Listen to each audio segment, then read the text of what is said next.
What's going on, guys? Cruzin Podcast. Welcome back. Today we're going to talk about House of the Dragon, Episode 2. We saw it last night. First things first, feel free to like and subscribe if you enjoy the channel. Thank you so much for tuning in. And let's just talk right about the show.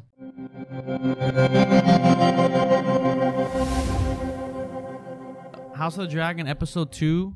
Yeah, there's like a 6-month time jump in this episode. I mean, it's a really good episode. I think the show is really well paced. It's picking up steam very quickly, but I don't think that's a bad thing. I think it's because people are used to Game of Thrones.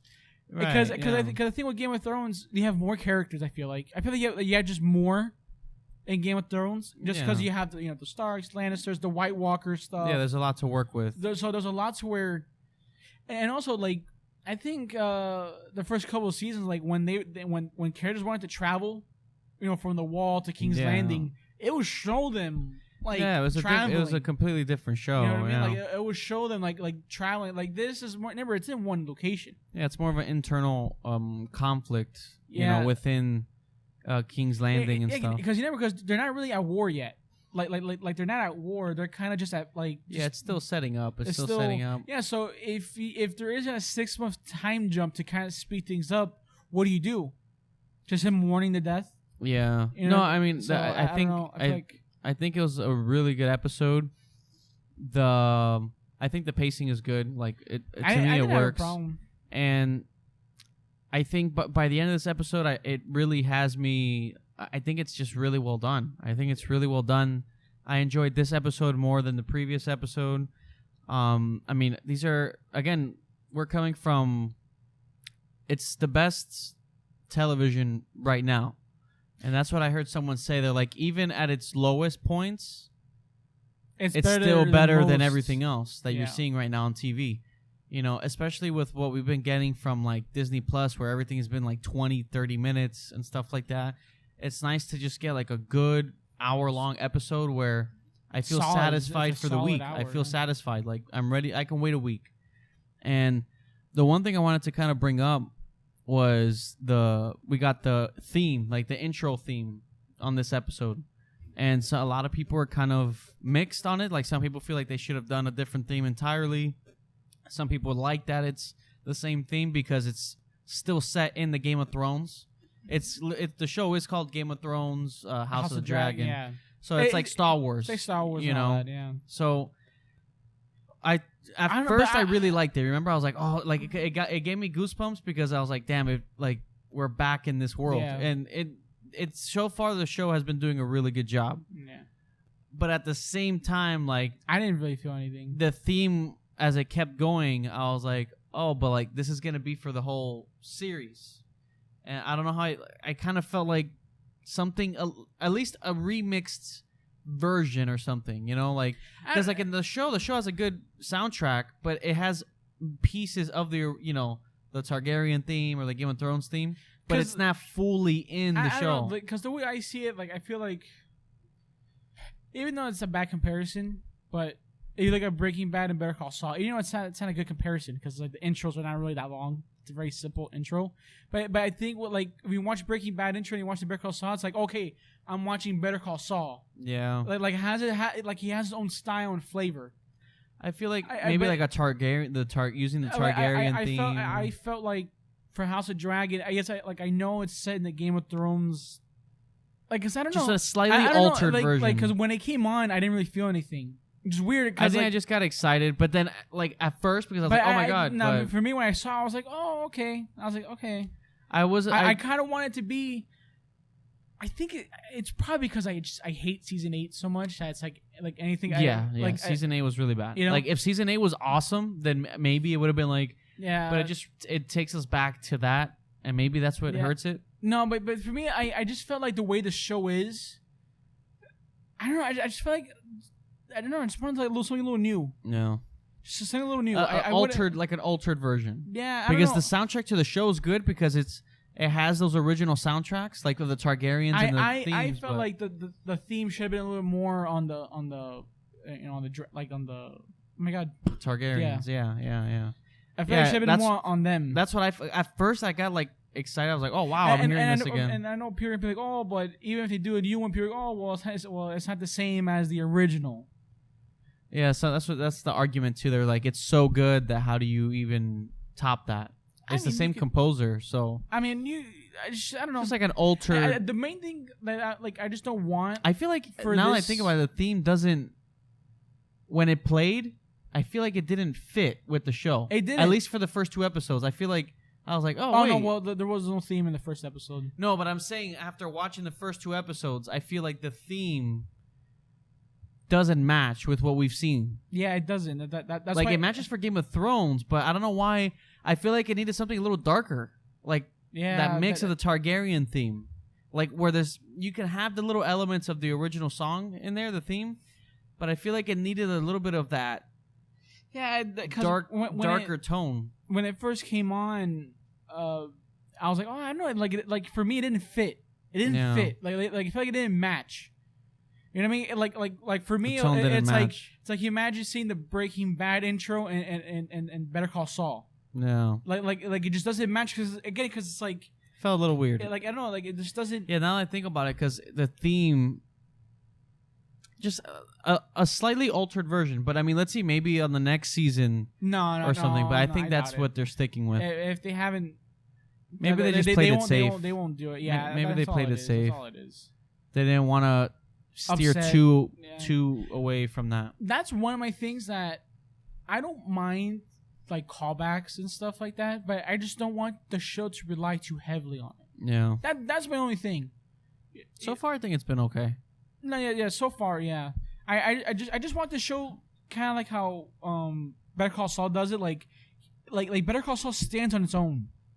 Yeah. Like it stands on its own. Yes, it has its cameos of Breaking Bad characters. It has moments, you know, but it's not like I just don't want it. Like I just want this show to have its own style, own flavor.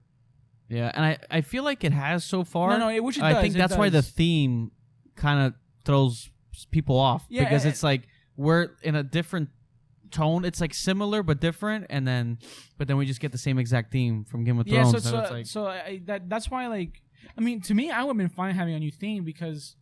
Yeah, just a little altered version. I would have been fine. I would have been fine with that because I like the theme, obviously. Yeah. But for me, it just didn't match to what they were showing. Yeah. Because even the whole like blood and like all that was great. It needed a darker tone. But I was like, for me, it was like it wasn't matching. Like the music wasn't matching with what I'm seeing on screen. Yeah, or because just what we've seen so far in the show. Because when you watch Game of Thrones, when the theme comes on, like I know, like it just matched. Like you see the wall. And it's so many years too. Yeah, it's I think they should have altered it a little bit.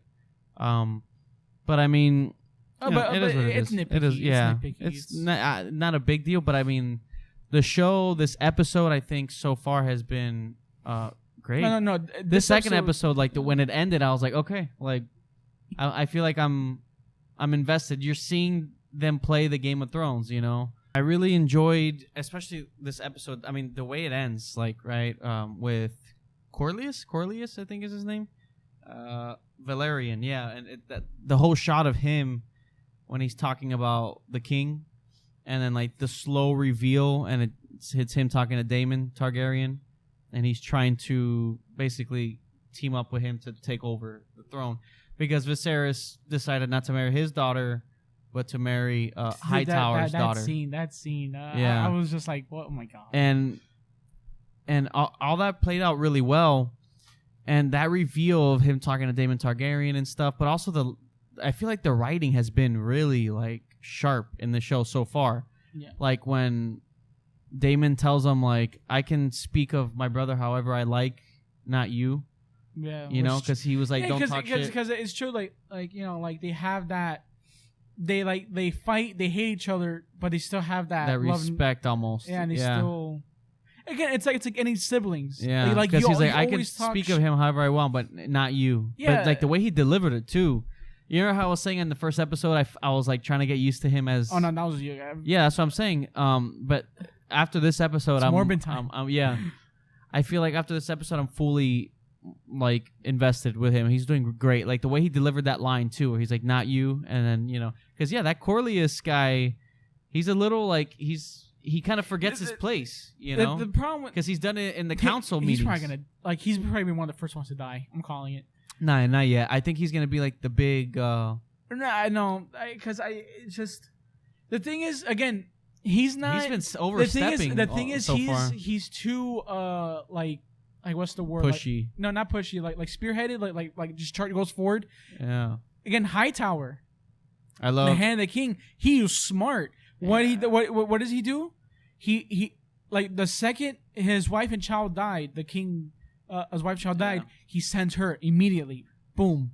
As an emotional support, he didn't even have to tell him. And like it's just like boom, here it is. Yeah. Here it is. And then months. He lets it go for months. Yeah, because that's what building this basically established that they've been talking for 6 months. Yeah. So imagine, so he's building that, but then this guy, marry my daughter, she's 12. Yeah, even out of nowhere. Right the other one is almost 15 too. It's both weird. She's like older, but not that much older. It's still weird.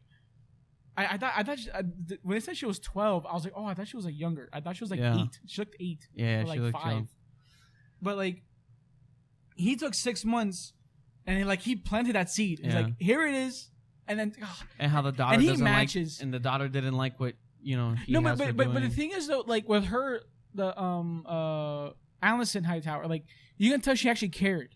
Yeah, like but she actually felt bad because she's doing what the dad wants. Yeah, but she actually did care though. Like she actually did like those talks that they had. Yeah, she just hates what her dad is doing, basically. Yeah, she knows what he's doing, which basically just whoring her off. Ifans. That's the Hand of the King, the main. That's Otto Hightower. Otto, he plays the lizard, but he is great. He planted that seed for 6 months. Boom, and it worked. Yeah. This Corlius,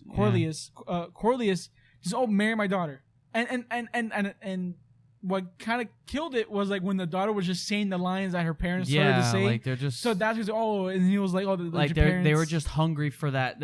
Everybody wants a hand at that throne, you know. And people are comparing King Viserys to Robb Stark. Yeah, where Robb Stark was supposed to marry that girl, to making the wrong decisions. But he ended up marrying that doctor lady. Yeah, I forgot her name, but ended up causing the Red Wedding. Yeah, because he didn't finish his promise of, he broke his promise, connecting the families and stuff. Yeah, so but something similar is kind of happening here. And that's what caused the Red Wedding. No. And now look, which even though the dad should have mentioned to his daughter that I'm marrying your best friend beforehand, that he was going to decide that because he never mentioned it at all. Yeah, he just kind of like left field it, but whatever. And now that's going to because you could understand him from like an emotional standpoint. He's like, like she's been really nice to me, whatever. Yeah, But that's like people were saying how he's kind of like Ned Stark and Robb Stark, too emotional. Where Ned Stark was too much of honor, you know, and look what it ended up causing him. Like he ended up dying. And I feel like King Viserys is definitely gonna die because is he like slowly dying? Yeah, he has that infection. Because the throne is basically killing him. Like every time he gets a cut, it's like. Yeah, super bad. He has that infection, and they're out to get him. Like nobody really respects him. Like Corlius is always like overstepping his boundaries with him, and he never really makes a decision on things. Like he's just there. Yeah. That's the scene I wanted to say with Rhaenyra. Rhaenyra or is Rhaenyra? I have it here. I could have sworn it was Rhaenyra. God, because they say it so easily in the show, and then when you try to say it, when you hear it, like, okay, I got it, but then you forget. But yeah, Rhaenyra Targaryen, that scene. She was wearing the outfit. Yeah. That scene when they go to meet Daemon Targaryen because he stole the egg and stuff. And that was when she comes in with the dragon and goes in and basically says, all right, if you're going to kill me, just go and do it. I think that whole scene was really, really good. I think it was shot great. It was acted well. The actress who plays Rhaenyra is amazing. That was just a really well done scene. Like, I don't know. It just felt good. I was like, oh man, like I like the stakes. I like the tension. And the way he threw the egg was like funny. Yeah, because she beat him. You know. She played his game. Her outfit in that scene is like what this girl was wearing in season 7. Yeah, Daenerys. Yeah, like when she first goes to Dragonstone, that's the similar outfit. So I thought that was really, really cool. And just that shot of the clouds. Yeah, that was cool. Like I like how they don't show it. her flying and you see the clouds moving. That was a cool reveal, and it's just a great episode. The reveal at the end, and it's basically setting up the Civil War that's probably gonna happen between all these houses. Yeah, the way the episode ended, I was really invested. And those crab, those pirates? Yeah. Was it? Oh yeah, they look cool. They look cool. What was it? I forgot what they're called. I forgot the name, but they look really cool.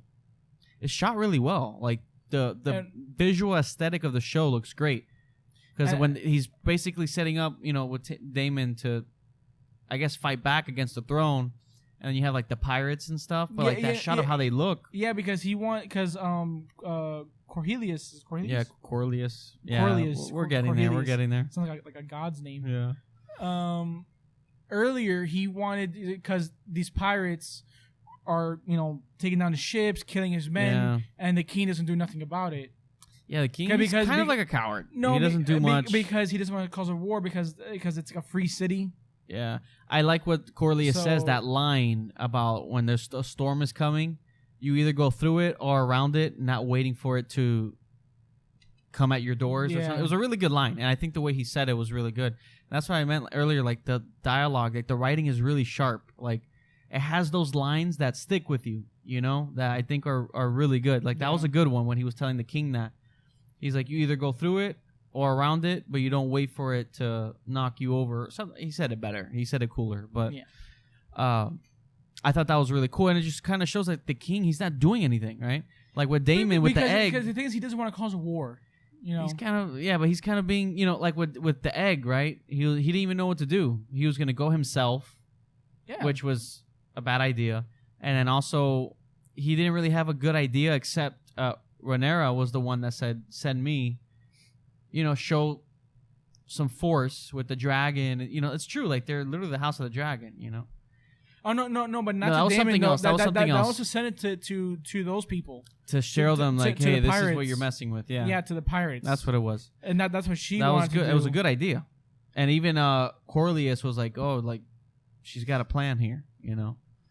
Yeah. And her showing up with Daemon, because if they were to fight, he was gonna burn them. Yeah, his dragon was right there. So he doesn't even have to fight. It's his dragon. Really good episode, man. And the scene with oh my god, again I've already forgot. Rhaenyra, yeah. Rhaenyra and that old lady, the mom, the one though who wasn't queen, the one the wife. Yeah, the wife of Cornelius. Valerian. That's her name. That's the last name. No, but what's her first name though? I'm trying with these names. I can't be an actor on this show because I won't be able to like pronounce any other names. But yeah, the Princess Valerian, the husband. The wife. Whatever. Yes, the argument with them too. The wife of this guy. Valerian. Yes. Yeah. That was a great scene. Like them with two. her. Like again, the Rhaenyra. Fuck these names. And they all sound the same. Next thing, but Game of Thrones had a lot easier names. You have Tywin, Tyrion, Cersei, Jaime. So much easier names. These names are fucking Jesus. That's the house of Jon Targaryen. Snow. Yeah, like fucking. Fuck, man. These names are like awful. But yeah, with Princess Valerian and Rhaenyra, that whole back and forth with them, she wanted to be queen and she never got it, and she's like, if I couldn't get it, what makes you think? It was a good scene. That was like again straight. She hates her because she sees what she's getting. Bitch. Yeah, I know. Literally, yeah, she does not like her. She just has that face, like she just wants power. She has that bitch face. Yeah, she just wants power. That's all she wants. And she's jealous because Rhaenyra's, heir to the throne, and she's gonna get it. And she's like, "How are you gonna get it, but not me?" Well, by the looks of the trailer for the third episode, time jumps again. Yeah. And he has a son, so... Yeah, that's what they want, because then that's their family that gets... That's what she said, like, oh, enjoy it while it lasts, because when we have... Yeah, but now, it's... It's not... It's Hightowers. He's like, ooh, I got you, motherfucker. Yeah. He's smart, man. He's a smart guy. And he's great as Otto. Like, he's so good. Because even when the king... when he had his hands in those worms to eat the flesh, when he was telling him what the offer, he doesn't say no. The way he says it, he uses his wife Yeah. When my wife died, I couldn't really, like get over it. So it was hard for me to accept, someone. But he didn't say it was a bad idea. Smart because he didn't want to. But exactly. But the way he said it was basically like, I don't know, because Yeah. He's like, I get it. It's hard. He was showing sympathy. Yeah, but his eyes though. Again, because if you watch that scene, if you look at his face, he kind of has like this evil look, where like he does care about the king, but he has his own agenda. Yeah, he has his own agenda. He wants to get in on that. Yeah, and the way he was saying that line, it was basically like, I don't know, because he basically was trying to say like, you don't really care about her. You don't care about this little child like a little child. Yeah. But with his daughter, he has that bond. He has that. Yeah, he did it perfectly. There was a meme about that. Viserys with the Valerian's kid, the young girl. You got games on your phone or something. It was something stupid. He's like looking at her like. That whole scene was so like. After filming that, it's so weird. Again, but well done though. A really good episode, man. I think the characters are really well established. Like, we already know, like, okay, Corlius is like always just going too head on with things. Hightower is like the sneaky, manipulative one. Viserys is lost. Daemon is like just a hothead, reckless. Really good episode. I'm invested. I'm officially like. Happy to be watching. I just hope it keeps maintaining this level of quality. And how many episodes is this? Like 9? 10? 10. Let's see where this goes, because I feel like the pacing is really good. And also too, this is not going to be 8 seasons. No. I see this going for at least 3. Yeah. At most 4. I don't think they. I mean, I hope they don't milk it. Yeah. No. No, when to end it. I feel like with this show, I think they've learned a lot. And I have a feeling season 8, how bad it was, I wouldn't be surprised if HBO was like, look, we can't fuck up House of Dragon. Yeah. Because they already canceled like a bunch of other the Game of Thrones because name. they already canceled a bunch of other prequel shows. Yeah. And if this show fails, that's the end of the Game of Thrones. It. And then that's it. That's their IP is done. Yeah, because look, if this show fails, like if it's like another season 8 type. Yeah. No one, I'd say like no one is officially ever gonna watch another thing of that. And world. I think right now it's nice to see everybody's on the same page right now. It's how much views it's getting. It had a 2% increase from the premiere. Like 25 million or something like that. Yeah, it increased the second episode, which is like good. It's getting a lot of people are watching it. It's really good. It's really good. So. Let's see. The quality's good. Everything's great. After this episode, I'm officially like invested. It's nice, and I think everybody's on the same page. Everybody is just happy to be back in the world, and it's good so far. It's been great. It's been a really solid 2 episodes. Like it's been really good. Really, I think this episode was better. It was better. It was better. It was better. The only thing I hope for is don't mention any White Walkers. Just give me more of this. Yeah. Which I don't think in the books it does. No. Like I don't think it shows them. And they have George R. R. Martin being directly involved and stuff. So I think they're on a good path right now. It looks because it's been good. Because of Game of Thrones, we got that for a while, but then it's the bigger threat. Yeah, it was incomplete. It was the bigger threat, but this is what I want: the politics, like everyone trying to get to that throne. And the way it ended, now it's really starting to pick up. And also, we ultimately know, like whatever happens in this show leads to. Right, yeah. I mean, it's so long before, so like, which is a good thing. Well, no, because you got Game of Thrones, like dragons are like gone and shit. So like, I wonder what happens. Like, what happens in this? Yeah, we'll have to wait and see. But I mean, it's nice. It's good. It's good television. We needed this, honestly, because besides Better Call Saul, a lot of the other stuff were just. It's good. It's good stuff right now. And can't wait for episode 3. I'm like officially invested, Yeah. Like the first episode ended, I was like, okay, let's see, Excited for episode 3. Yeah. I like where it's headed. I think the acting is great. Everything's good, So let's see episode 3. All right, guys. That's the end of our House of the Dragon episode 3 discussion. Thank you so much for watching and for listening. Feel free to like and subscribe if you enjoyed it, and you'll see us again soon. Until next one.